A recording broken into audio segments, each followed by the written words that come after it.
오늘은 서가열의 부처님께서 29세의 나이로 출가하신 날입니다.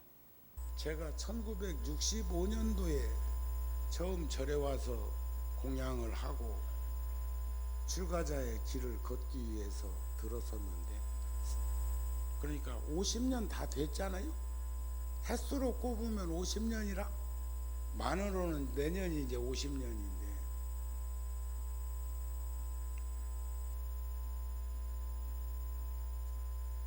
그런데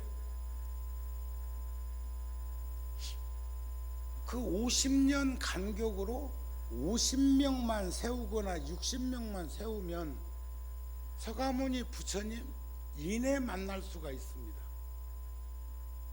전 요즘 군정교구 소임을 보면서 지금 유관장교 법사들하고 이제 이번 주에는 이제 다음 주에는 소령들하고 그 다음 주는 중령 대령들하고 법사님들하고 이렇게 좌담회를 하고 저녁 공양을 같이 하면서 충분히 그분들의 힘들고 어려운 환경과 그 속에서 이루고자 하는 것들에 대해서 이렇게 귀담아 들으려고 합니다. 그래서 위쪽으로는 울타리가 되어드리고 내쪽으로는 자양분이 될 수 있는데, 부족하지만 미력한 시민아마 보탬이 되었으면 하는 그런 마음을 가지고 출발을 했는데, 두 가지 생각이 있네요. 제가 금년에 63입니다. 여지껏 60세시오. 벌써 60세시오. 그런데 제가 벌써 군종교구 소임을 본 지가 7개월이 지났어요. 근데 벌써 7개월 지난 거요. 여지껏 7개월밖에 안 간 거요. 두 가지 생각이 같이 지금 쌍수겹장이요. 어느 때는 벌써, 그러다가도 어느 때는 마치 오늘 또 조간신문에 군에 간 아들을 생각하는 어머니의 글이 실렸던데, 어느 때는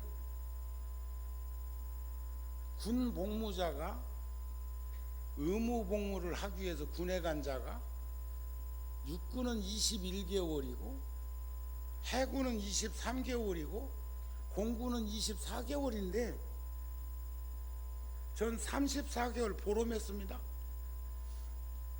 그리고 갈 때 뛸 듯이 기뻤어. 과거 전생의 선근 작복의 인연으로 어린 삼이가 출가를 했지만 새로운 세상에 대한 여러 가지를 복합적으로 영장 받고 나서 생각해 봤다고요.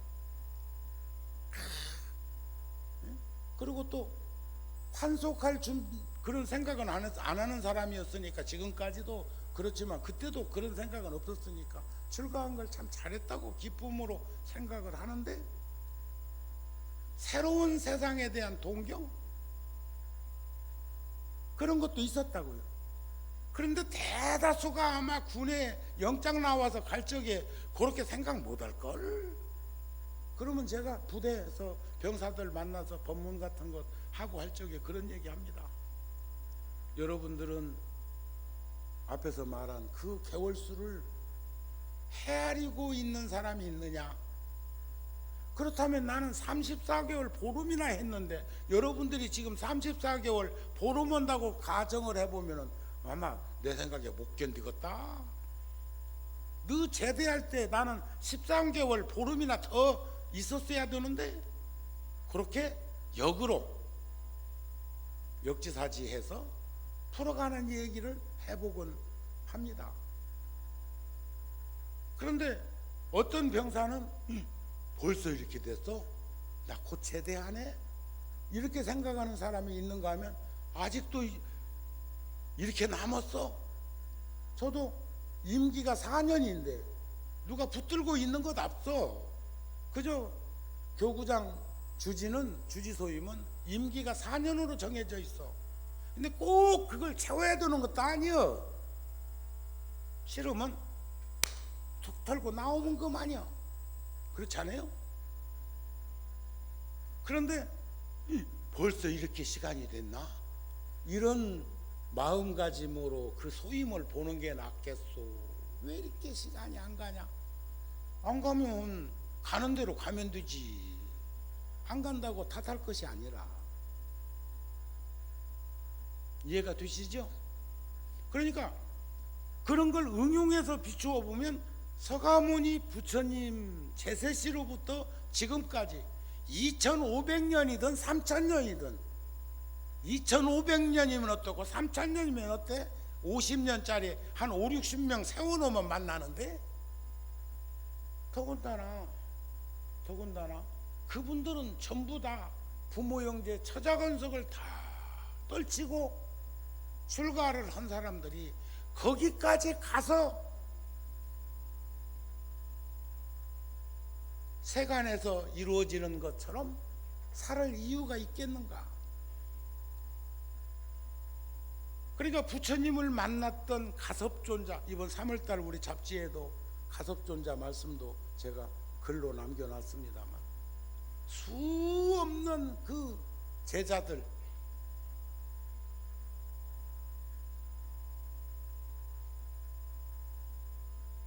부처님을 모시고 살았던 그 제자가 부처님보다 먼저 세상을 떠나신 분들이 계시죠.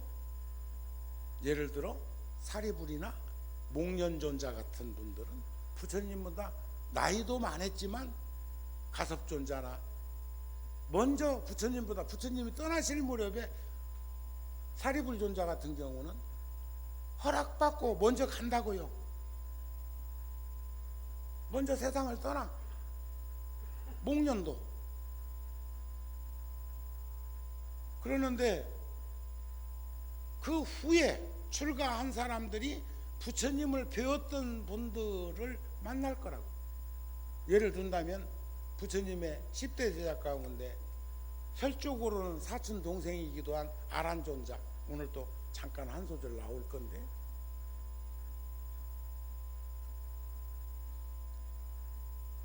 노스님이었을 때 부처님 열반하시고 그리고 노스님이 되었을 때 수 없는 사부 대중이 부처님의 그 훈훈한 기운을 느끼면서 사찰에서 늘 만나서 토론하고 또 가르침을 배우고 수행 덕목을 드러내는 실천을 하고 전법을 하고 이렇게 하는 과정 속에서 젊은 스님들이 토론을 하고 있는데 아란존자가 싹 보니까 그게 아니요. 그런데 이제 그건 이런 것이라고 그렇게 변형되면 안 된다고 하니까 젊은 스님들이 얼마나 대중이 많았으면 부처님을 10대 제자도 못 알아볼까. 아이고 스님이 뭐 한다고 그래 싸서 노이니. 그러니까 아란존자가 인연이 다함을 느끼고 그리고 그 길로 떠나서 열반에 들어버리잖아요. 그런 일도 있었어. 그러니까 수없이 반복해서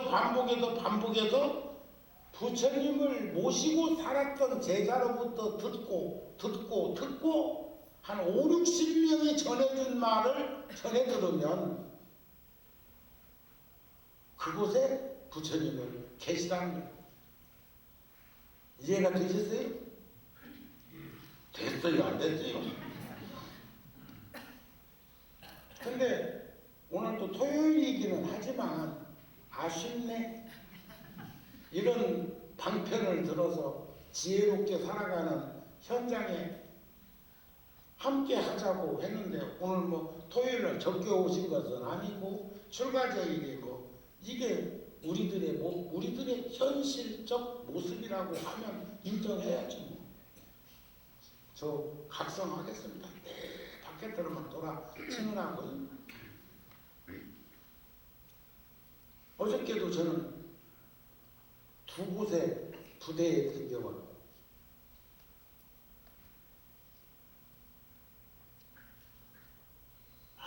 안양 여기 법원 옆에 있던 정보사 부대가 안양으로 이사 가는데 안양으로 와 우리 군법당 잘 짓대요. 법당이 108평으로 짓고 요사체가 뭐 140평으로 짓고 종각도 짓고 다 뭐 짓고 있던데 벌써 바깥에는 탄청하고 있던데 그 다음에 그 인접부대에 가니까 아담한 법당이 있는데 너무너무 깨끗하고 정갈하게 법당을 그렇게 하고 법사도 없는데 또 그런 법당도 그 옆에 지나가다니까 간판이 있어서 또 들어갔지 뭐.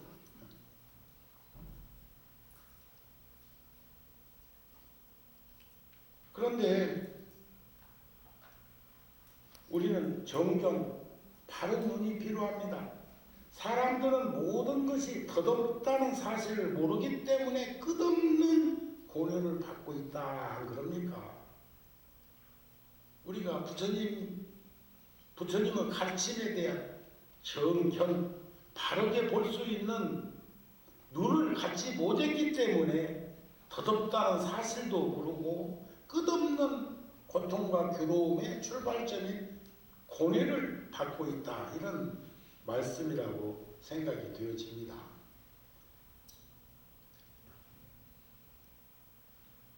보살 중에 사자후 보살이 계신데 부처님께 여쭤봅니다.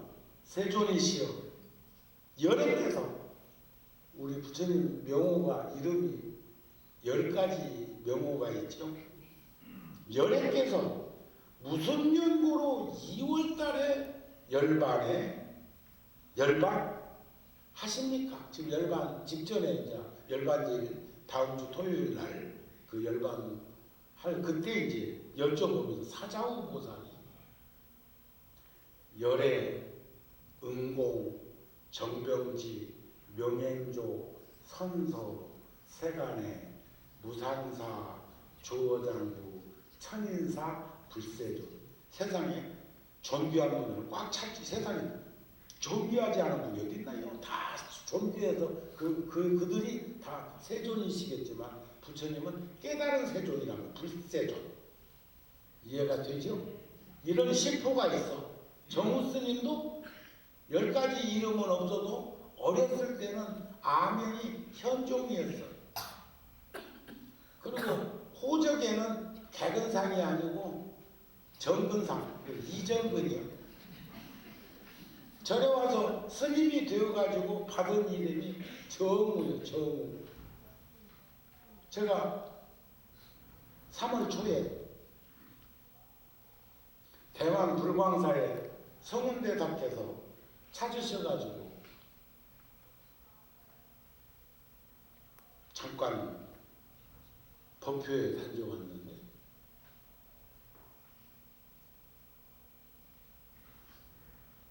(34년) 전에 월화 노스님께서 돌아가신 은사스님을 대신해서 노스님이 법포를 내려주셨어요. 싹세울 아자 몇 살자 산에 싹을 치운다? 그때 내가 포교 현장에 있지도 않았는데 어째서 그런 이름을 주셨을까 하고 이름값을 생각해 보니까 산이라고 하는 건 중심을 얘기합니다. 우리가 머무르고 있는 중심. 여기도 구룡산은 구룡산에 함께하고 있잖아요. 통도산은 영축산에, 해인산은 가야산에. 이해가 되시죠? 그렇게 이제 산을 중심으로 해서 하는데 거기에 촉수를 키운다면 촉수. 한겨울에 그렇게 매서운 바람이 불고 추위가 와도 우수 경칩 뛰니까 살얼음판 아직도 영하권에 얼음이 얼어 있는데 개구리란 놈은 앓고 있대. 참 묘해. 그런데 부처님께서도 2월 달에 열반하시는 연휴를 말씀을 하십니다. 또 제가 이번에 성훈대사께서 저에게 당호를 하나 내려주셨어요. 당호. 버프를. 지혜지자 공경할 경자. 아이고 근데 처음에 눈이 침침해갖고 그 이름이 난 재경인 줄 알고 깜짝 놀랐네. 저 같은 사형사계 스님 중에 재경 스님이라고 있거든요. 그런데 그 글이 경자가 들으니까 앞에 자가 지자로 안 보이고 제자로 보이더라고요. 그렇게 예를 들어서 월화 노스님 같은 경우도 노천 월화 시중, 우리 스님 같은 경우는 운조 홍법. 부처님은 그 시포가 있는데 여기서는 열애라고 했단 말이에요. 열애.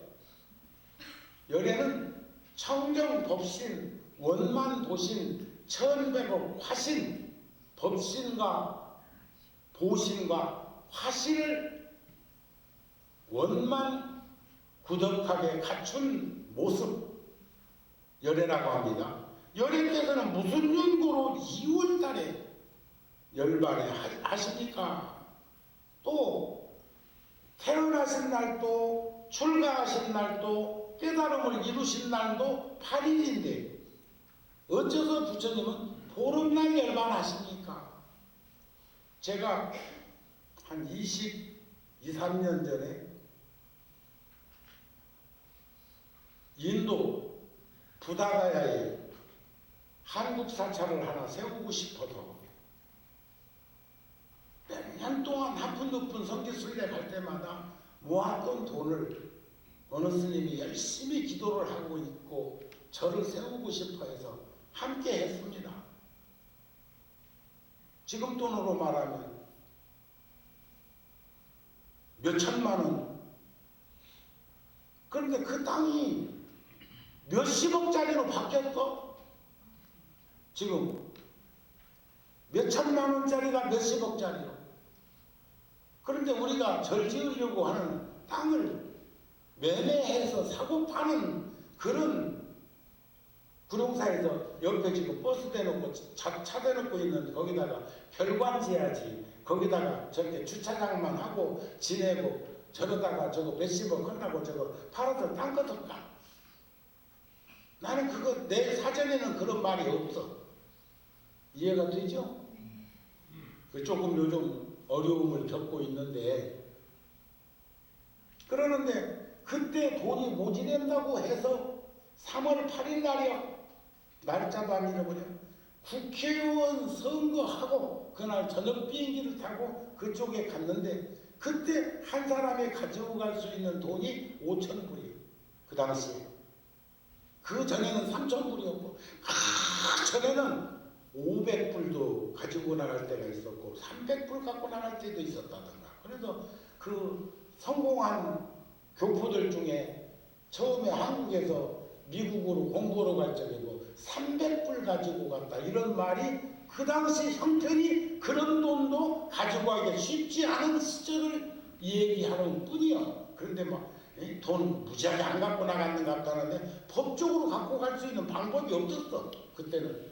그래서 김상길 거사하고 둘이 그 돈을 가지고 가서 더 보태갖고 땅을 마련할 텐데 내가 지금 그 땅 사는 자랑을 하나 하고 지금 흉보를 하고 그런 게 아니고 그때가 바로 저는 성도제일 때 주로 인도를 순례를 했는데 불자들하고 그때가 바로 3월 8일 그때가 열반제일이 만날 때요. 근데요 이 열반경에 보면 그런 말씀 나오거든요. 부처님이 열반하시자 사라수 나무잎이 눈송이처럼 떨어지고, 그런 말씀이 있는데 부다가야 오리지널 보리순잎이요 뚝뚝 열반제일 그때 며칠간 거기 있었는데 떨어지더라고. 그러니까 제 생각에 저도 양식이 있고 양심 있는 사람이니까 평소에 오리지널 그 보리순잎을 뜯어오면 수많은 사람이 가는 사람마다 그 보리순잎 하나씩 뜯어오면 그 나무는 과목이 벌거벗겼지. 그러니까 그런 일을 안고 있었는데 떨어지는 그 잎이야 주서온들 누가 뭐라고 해? 그래서 떨어지는 그 보리순잎을 오리지널이니까 그걸 가지고 한국에 와서 불자들한테 나눠드려야 되겠다. 이렇게 이제 마음을 먹고 뚝뚝 떨어지는 것을 주워서 책갈피에다가 쭉 넣어가지고 돌아와서 숙소에 와가지고 그것을 이제 침대 위에다가 이렇게 쑥 다 빼놓고 책 놓고 돌아서니까 전부 다 도로 말렸어. 거기서 저는 충격받았습니다. 충격받았어. 평소에 여름에 봄에 나뭇잎이나 풀잎 같은 거 뜯어서 책갈피에다 꼽아가지고 말리면 그대로 보존되거든요. 그 보리순잎이 복덕과 지혜가 부족한 부처님일지라도 현성인일지라도 싹 다 소멸되면 결국 증거는 낙엽에 지나지 않는구나. 거기서 저는 충격적인 생각을 하나 했어. 끊임없이 복과 덕과 지혜를 키워나가야 된다. 보리순잎도 상당히 두껍습니다. 고무나무만큼은 두껍지 않아도 평소에 다른 데서 보리순잎을 따서 가지고 있어도 금방 도로로 말리지 않는데 이 열반제일 때 땅바닥에 떨어지면서, 그러니까 3, 4일 동안 나뭇잎이 지면서 3, 4일 동안에 옷을 싹 새 옷으로 갈아입는 거예요. 그래서 참 식물도 생각한다더니 그 식물도 생각하게 한다더니 이런 일이 있구나. 그러니까 추운 곳에는 나뭇잎을 에너지를 최대한 보존하기 위해서 떨어지주고, 가물면 나뭇잎을 일정 부분 떨어뜨립니다. 최소한 햇빛을 투여할 수 있는 그런 환경만 나뭇잎이 보존하고, 그런데 그 해에는 가물었지 않았든지 그대로 잎을 가지고 있다가 열반제일 전으로 나뭇잎을 싹 떨어뜨리고 싹 갈아입는데 일시에 떨어뜨리고 일시에 옷을 갈아입는 게 아니라 새순이 나면서 작년에 있었던 그 이파리를 지는 것을 사라상수 나뭇잎도 열반제일 무렵에 어쩌면 오비락처럼 까마귀 날자 배 떨어진다고 하듯이 그런 것처럼 나뭇잎이 지는 것을 후대 제자들이 그 풍광을 부처님이 열반하시자 눈송이처럼 나뭇잎이 떨어졌더라.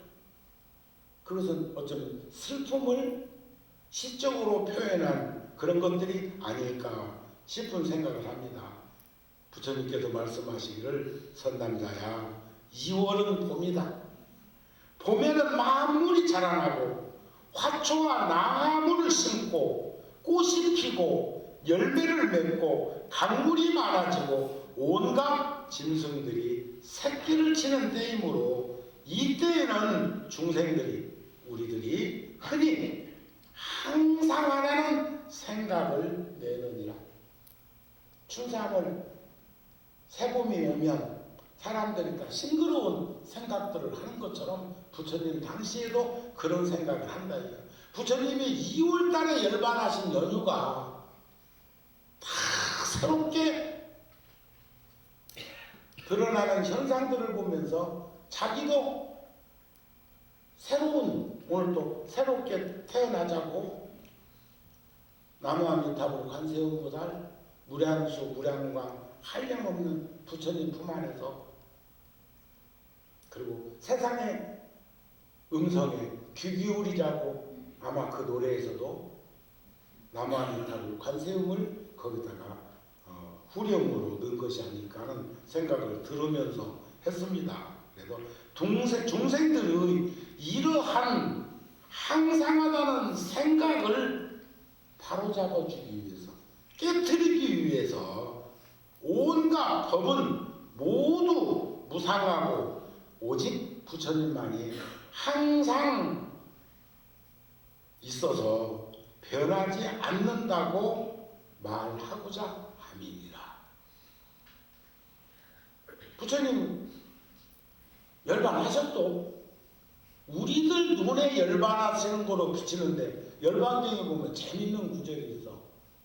어머니가 집을 떠나서 먼 데 가서, 지금 우리가 남북분단으로 인해서 60년 넘게 이산가족으로 저렇게 지내는데 지금 만나는 숫자가 몇 프로입니까? 만날 수 있었던 숫자들이 몇 명입니까?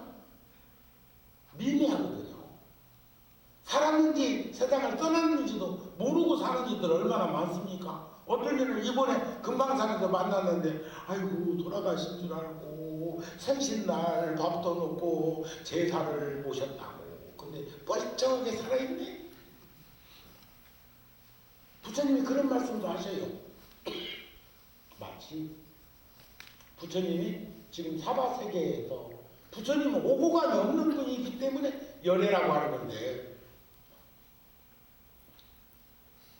어머니가 먼데 갔다가 돌아오지 않자 어머니는 떠났다고, 어머니는 돌아가셨다고 하는 것처럼, 부처님이 이번에 그 김수현이 나오는 드라마 보셨죠? 난 처음에는 안 봤는데 뒤에 가서 그놈이나 봤니? 근데 참 도솔촌 내원궁의 하루가 인간세상 400년이요. 부처님이 만일에 2500년 전에 이 땅에 오셔서 100년쯤 머무르셨으면, 이 몸을 우리들한테 보여주시고 했으면 도솔촌 내원궁에 계시다가 여기 오셨다고 합니까? 호명포살로 6시간 머무른 시간이요. 하룻밤에 대여섯 시간 자면 되는 거 아니요? 도솔촌 내원궁에서 하룻밤 잠자는 사이에 여기 댕겨 가신 거예요. 그럼 부처님은 끊임없이 수없는 세상 삼천대천 세계를 댕기는 걸로 비추어 본다면, 우리들 눈에 오셨다가 가신 거고, 출가했고 태어나셨고 출가했고 정각을 이뤘고, 이 45년 동안 전법을 하시다가 80에 구시나가라 쌀아상수 나무에서 열반을 드시고, 가섭존자한테 우리 3월달에 출가 열반도 있고 그래서 그 글을 이렇게 표기해놨는데, 3차전심 했다는 게 그게 아닙니까? 부처님이 법문하시다가 영산유상에서 이게 뭐예요? 컵뚜껑이라고 그래. 연꽃. 근데 그것을 대중들이 왜 들었는가를 꼭 말로 이루어지는 건 아니지만 그 뜻을 가섭이 간파하고 미소를 지었다는 거 아니에요. 여마시 중에 미소. 오늘 같은 날은, 그래서 내가 저번 입춘날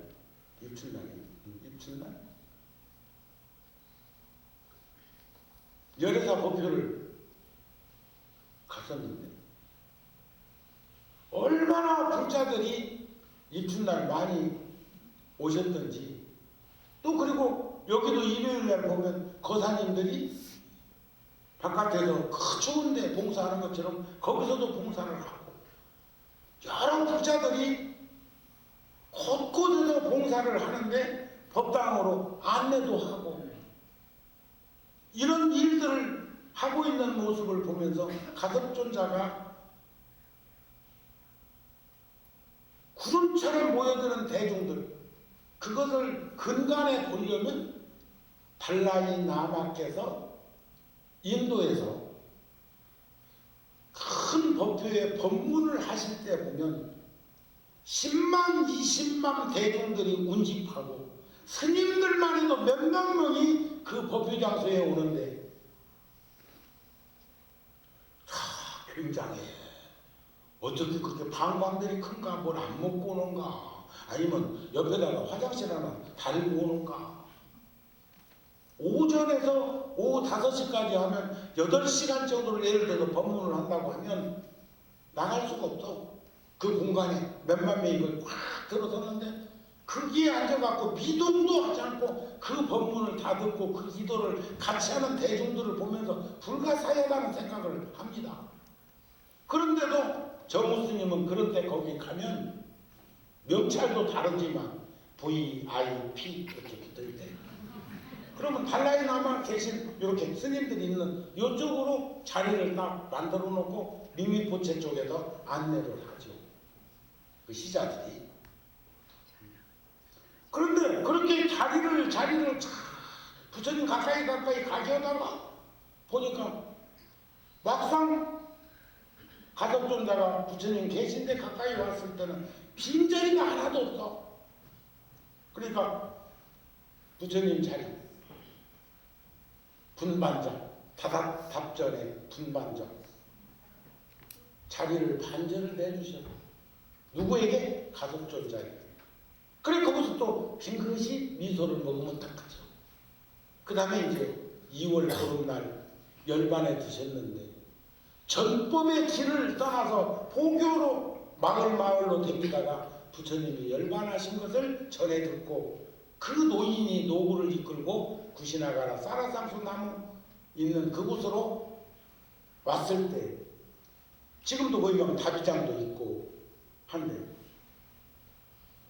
우리는 관에다만 넣어가지고 화장터 가는데 부처님은 우리나라도 보니까 박정희 대통령 세상 떠나셨을 적에 보니까 곽에다가 모시고 가더라. 관은 무엇이고 곽은 무엇일까?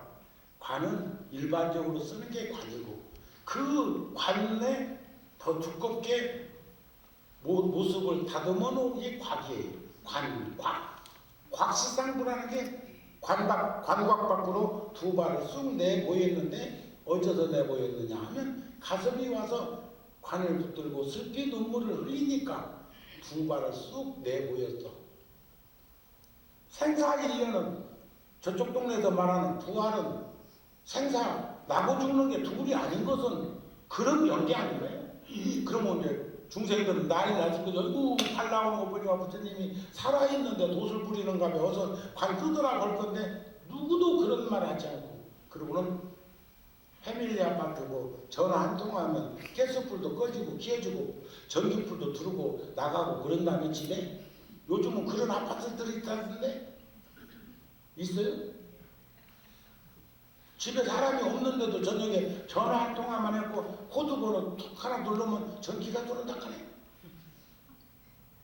그런데 그때 그런 현상이 일어나가지고 부처님 몸을, 이 육신을 다비했다. 그게 이제 뭘 의미하는 것일까? 이게 삼처전심이라고 하는 그런 부분입니다. 그런데 여기에서도 부처님께서 2월은 봄이다. 제가 저번 본문에 그런 말씀 드렸어요. 우리 인생은 춘, 하, 추, 동으로 이루어져 있다. 그렇죠? 봄, 여름, 가을, 겨울.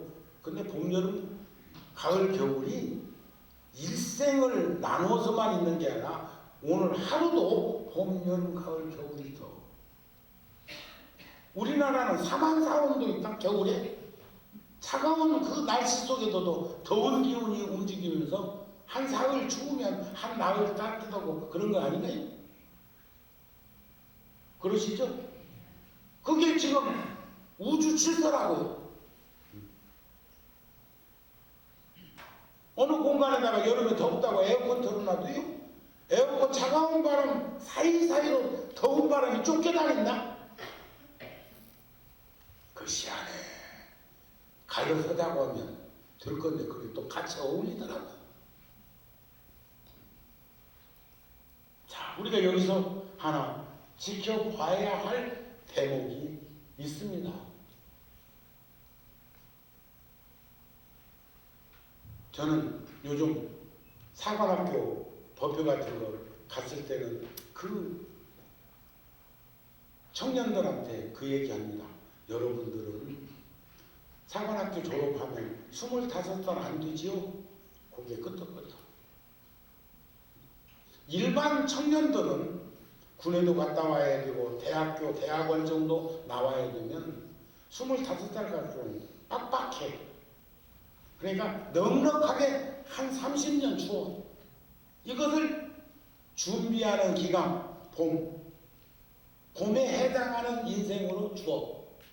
여러분 40, 50대 이번에 여기는 우리 절에서 하는 법문이니까 이 얘기하자. 제일 크다고 하는 3대 그룹 중에 하나인 삼선이 정년 퇴직을 60까지 보장해준다 이러는데, 삼성에 댕기는 사람들 중에 40 정도 간 넘으니까 그때부터 벌벌벌벌 떨어졌대. 언제 내몰릴지 모른다고. 근데 그 회장이 그렇게 인심 쓰는 것처럼 저기 뭐야 보너스 주는 것처럼 이 얘기를 했는가 보대. 지금요. 우리는 뭐 쫓겨날 일은 없지. 우리는 정년퇴직도 없고. 나도 통도사 주지 마치고 나서는 할 줄 알았어? 걸망 하나 탁 지고 그 해보지 못한 문수행각 좀 하면서 살면 얼마나 좋을까 했는데, 또 이러면 지가 안 갔으면 그만인데 또 오란다고 또 털러들 가가지고 그걸 맡아놓고 별소리 다 하고 있네. 그저께 내가 총원장 스님한테도 둘이서 점심 먹으면서 그랬어. 난 아니라고 생각되면 간다. 또 하나는 벌써 7개월 됐어. 이런 마음이 안 들면 난 간다. 여직 7개월이요. 그럼 뭐 4년 꼭 채워야 되는 무슨 무슨 계약서 있어. 그 생각 들으면 그건 불행한 인생입니다. 이해가 되세요? 그러니까 정우 스님이 지금 몇 살이라고? 그런데 벌써 이렇게 되는 거요. 여직 이래야 되는 거요. 여러분들 지금 그 나이를 벌써라고 생각하십니까? 아직도 이것밖에 못 먹었냐고 생각되십니까? 인생은 행불행이 그 생각 하나에 있는 것을 목격합니다. 이해하시죠? 공감하십니까? 동의합니까? 그 인생 속에도 보면 배움을 얻는다는 것은 자기 자신의 인생을 사는 것을 의미하지, 갑자기 행복해지거나 강해지는 그런 것이 아니라 도리어 세상을 이해하고 자기 자신과 도리어 조화롭게 사는 것을 의미한다. 그래서 내가 나로 존재할 수 있다는 것은 그런 거라는 거예요. 그런데 우리는 그나마 그래도 지금요, 소수의 인원은 평생 동안 당신의 능력과 역량과 재능과 그 기능을 발휘하는 분들도 계시지만, 대다수가 전문직도 때가 되면 퇴직을 하고 따로 뭐 하는 일 없이 집에 와가지고 가을거지를 어쩌란가 모르겠네. 날씨 탓이여, 조상 탓이여. 일기가 불순해가지고 숙련들은 못 잡까. 그러니까 요즘 산모녀가 그런 일이 생기고 어떤 집에서는 모녀가 그런 일을 벌이고 요즘 막 근간에 막 주소상 났었어. 우리들 주변에 좀 살피시다. 그리고 귀띔해 주세요. 우리들 주변에 참으로 어렵고 힘든 분이 있으면 큰 도움은 안 줄지라도 십시일반이라도 지금 구룡사가 중학생들한테 구룡사 같은 경우는 거의 한 10년 열애사하고 함께 공식적으로 42명의 중학생 1학년, 2학년, 3학년 그리고 이제 3학년 졸업해서 고등학생 됐으니까 그 사람은 제외하고 고등학교는 아르바이트를 할 수도 있고 고등학생은 그 정도 나이 먹으면 할 수 없지 뭐. 지가 행편이 안 돼서 학교 못 가면. 그러나 중학생들은 최소한 5만 원씩만 한 달에 있으면 순간적으로 어려움을 겪지는 않겠구나 해서 구룡사하고 열애사에서 지금 한 50여 명 5만 원씩 1년에 60만 원 한꺼번에 줄 수도 있지만 매달 홍법문화재단이라고 하는 이름으로 무통장 입금시켜주고 있습니다.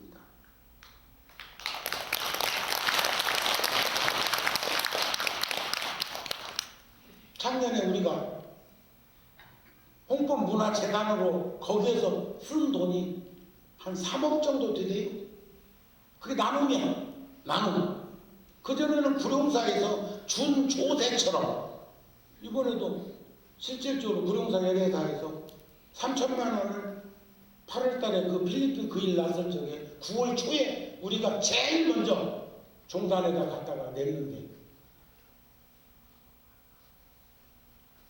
종단에서 3억 이상을 구호물품을 구해가지고 현장에 가서 배분해서 나누어 주었는데 이번 군종교구에서 1,000만 원은 국방부에 내고 법사 스님들로 하여금 그 열악한 환경의 군법당에서 십시일반으로 모아라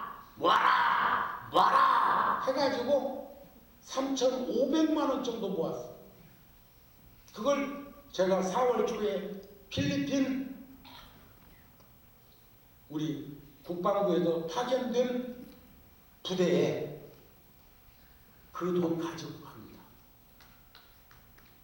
그리고 지금 그 돈을 바탕으로 해서 허물어진 초등학교를 새로 짓고 있는데 양력으로 4월 8일 날 양력으로 부처님 오신 날 4월 8일 날 개교하는데 제가 참석하기로 해서 거기를 가는 것을 원장 스님께 자랑을 했더니 원장 스님께서 지금 아름다운 동행에서 모여진 돈이 2억 2천만 원 정도가 있대요.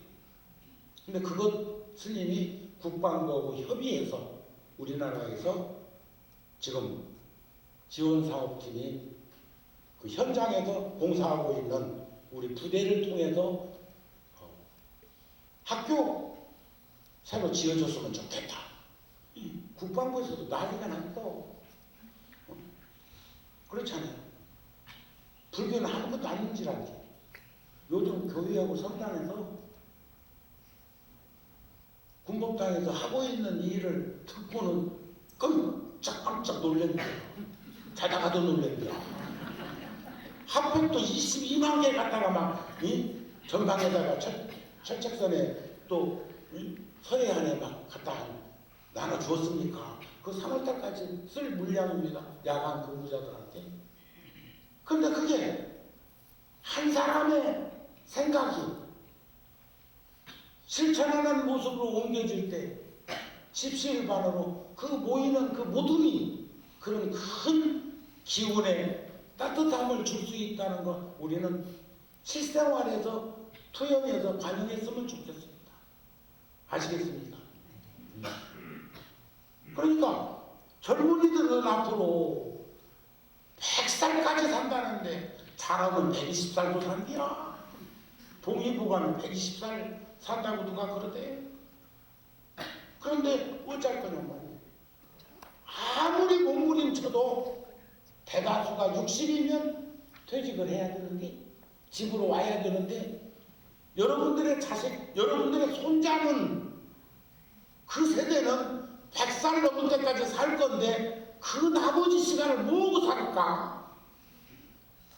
그러기 위해서는 우리가 봄에 준비해서, 잘 준비해서 여름에 열심히 한 30년간 농사 지어가지고, 그리고 60 넘어 그 가을에 근검전략하게 살면서 저축했던 것을 통해서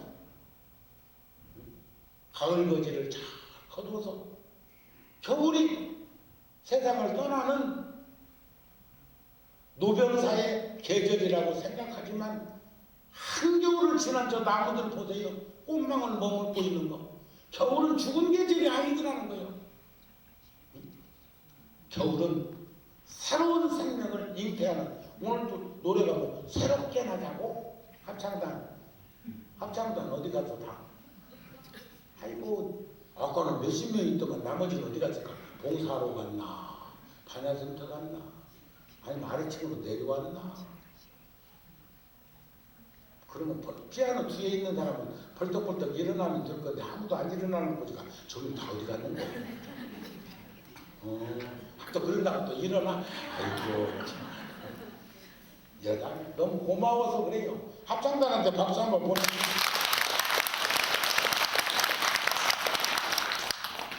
이제 갈무리를 치겠습니다.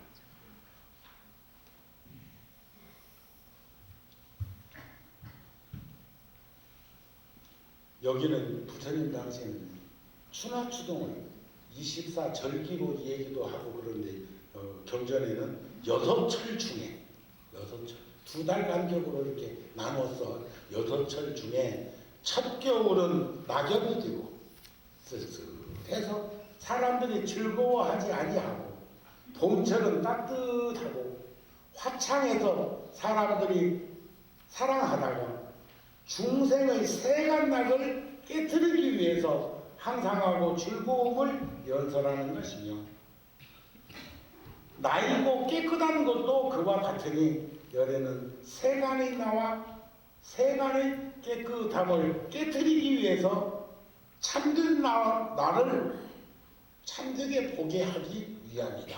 지금 막 새봄에 새순 나고 막 이렇게 지금 싱그러운 이 계절에 열반한 것은 야야 부질없는 세상 생로병사라는 게 이런 것이란다. 이런 말을 하기 위함이다. 이런 말이 되기도 합니다. 한 소절 제가 읽어드리겠습니다.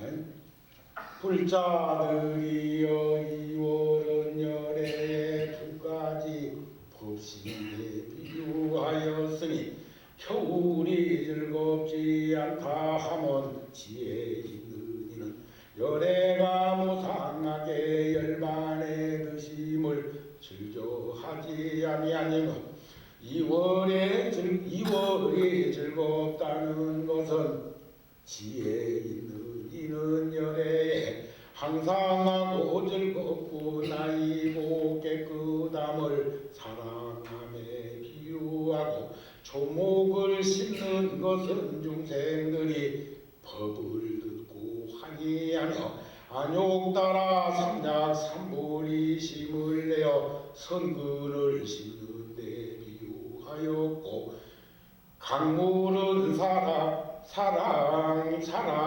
시방의 보살들이 나에게 와서 이러한 대반 열반을 물어 매우 배우는 데 비유하였고, 온갖 짐승들이 새끼를 치는 것은 나의 제자들이 선근을 내는 데 비유하였고, 꽃은 지각지에 비유하고 열매는 사과에 비유하였나니, 이런 뜻으로 나는 2월의 열반에 드느니라.